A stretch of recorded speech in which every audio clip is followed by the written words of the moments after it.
دنیا اور آخرت میں کہیں پریشان نہیں رکھتے۔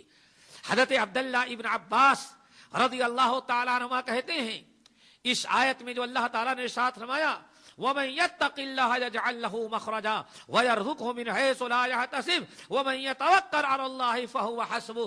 تقوی جو اختیار کرتے ہیں اور جو اللہ تعالیٰ کی ذات پر توکل رکھتے ہیں، اللہ تعالیٰ ان کے رزق کا بھی انتظام کرتا ہے، ان کے لیے کافی ہوتے ہیں، اور اللہ رب العالمین مشکلات سے ان کے نکلنے کی راہیں اور سبیلیں بھی مہیا کر دیتے ہیں۔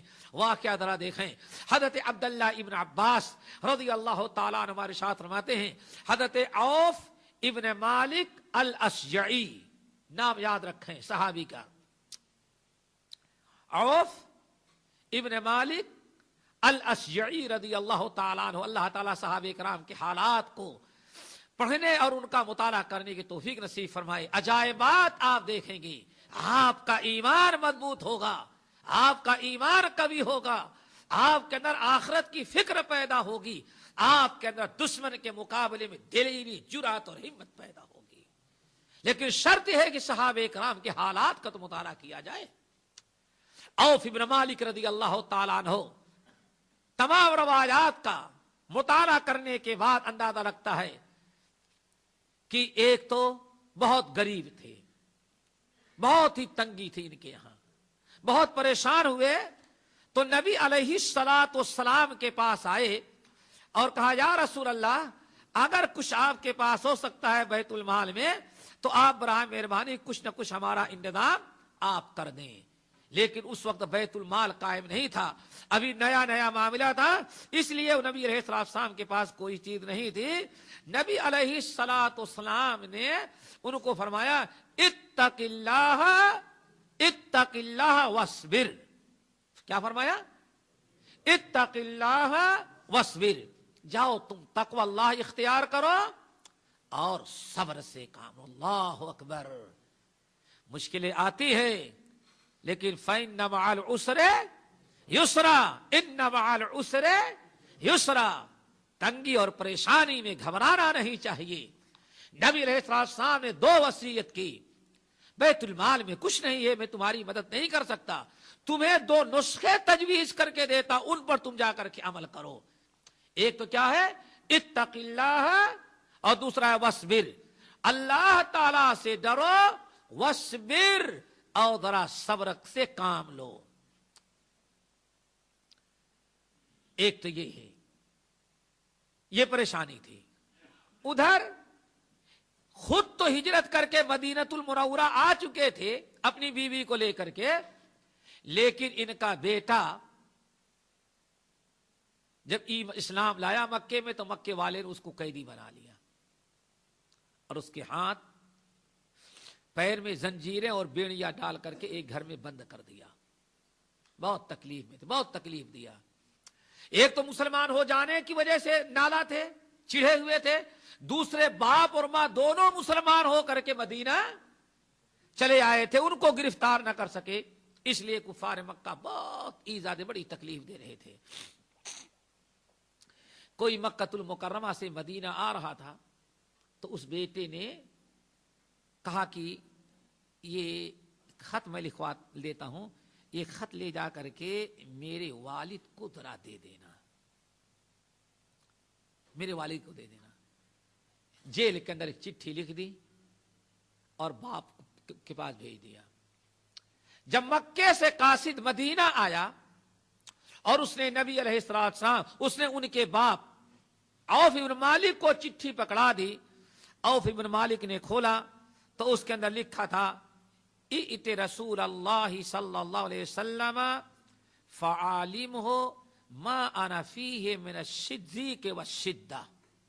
والد صاحب برائے مہربانی آپ نبی علیہ السلام کے پاس جائیں، فعالمہ ما انا فیہ من الضیق والشدہ، اور میرا سلام کہیے، اور اس وقت میں کتنی تکلیف کتنی پریشانیوں میں ہوں، نبی علیہ السلام کو اس سے مطلع کر دیں، آگاہ کر دیں کہ اس وقت کافروں نے ظلم کی انتہا ہمارے ساتھ کر دی ہے۔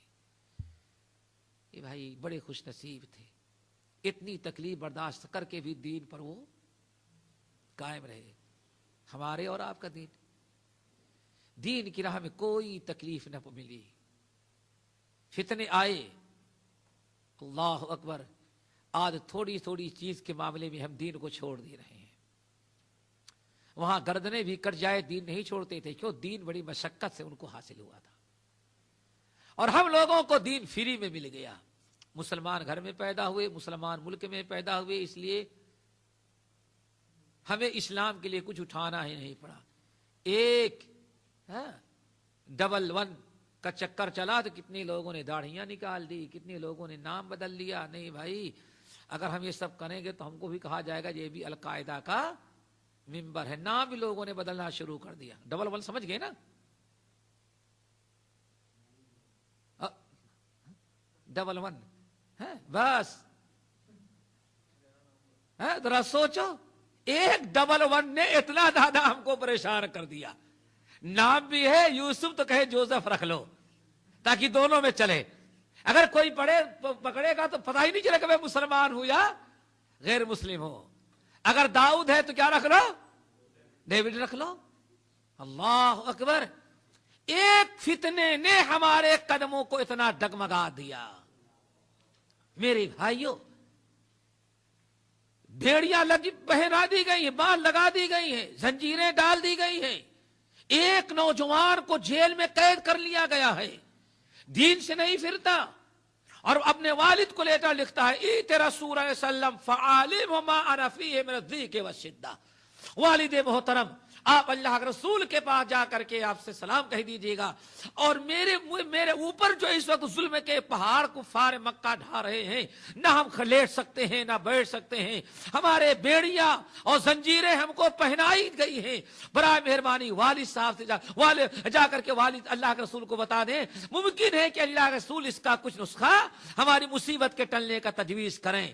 عبد الرحمن عوف بن مالک رضی اللہ تعالیٰ عنہ آئے، اور آنے کے بعد کہا یا رسول اللہ، یہ بیٹے نے چٹھی لکھی ہے، ذرا سوچیں۔ اور بعض روایتوں میں آیا، کہنے کہ یا رسول اللہ، ہم تو صبر کر لے رہے تھے، لیکن بچے کی ماں کو پتا چل گیا ہے، وہ بے انتہا پریشان ہے، ہم تو ماں کی پریشانی کو دیکھ دیکھ کر کے پریشان ہو چکے ہیں، اب بہت مشکل سے ہم آپ کے پاس آئے ہیں، یہ بیٹے نے ایسی اپنی مصیبت لکھا ہے اور بتانے کا حکم دیا ہے۔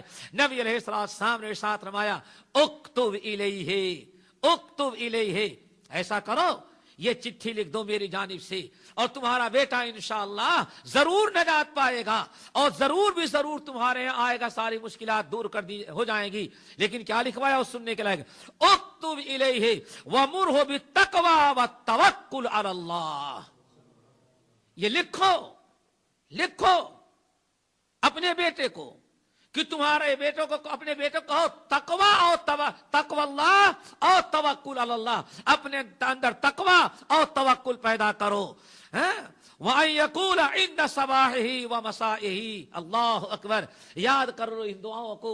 یہ بڑے عجیب نسخے ہیں کہ ہماری ساری مشکلات، ساری پریشانیاں، ذرا سوچیں، ایک مرد مومن جیل کے اندر ہے، ہتھکڑیاں لگی ہوئی ہیں، بیڑیاں پہنائی گئی ہیں، زنجیروں میں جکڑا ہوا ہے، اور اس کے ساتھ ساتھ بند کمرے میں اس کو اس طرح سے قید کیا گیا ہے۔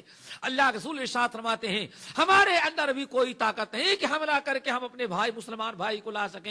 اپنے بیٹے کو کہو مرہ بالتقوی والتوکل، ایک تو حکم دے دو کہ تقوی اور توکل اپنے اندر تقوی اور توکل اختیار کرے، اپنے اندر تقوی پیدا کرے، اور اللہ تعالیٰ کی ذات پر وہ توکل کرے۔ وَمُرْهُ أَن يَقُولَ عِنْدَ صَبَاحِهِ وَمَسَائِهِ، اور اس سے کہہ دو کہ روزانہ صبح اور شام جب کرے، اللہ اکبر، صبح شام کی ذرا فکر کرو۔ صبح شام کی دعائیں بڑی کارآمد ہیں، لیکن افسوس صد افسوس، صبح نیند میں چلی جاتی ہے ہماری۔ یہ بہت بڑا اسلحہ ہے، بہت بڑا اسلحہ ہے، دن بھر تکلیف اور مشقت سے بچنے کا بہت بڑا ذریعہ ہے۔ فجر کی نماز کے لیے اٹھو اور صبح کی دعائیں پڑھو، اور مغرب کی سلام پھیرتے ہی نہ اٹھ کر کے بھگ جاؤ، بیٹھ کر کے ذرا شام کی دعائیں پڑھ لو۔ دعائیں پڑھنے کے لیے اللہ اکبر، آپ گاڑی میں ہیں، گاڑی پر بیٹھ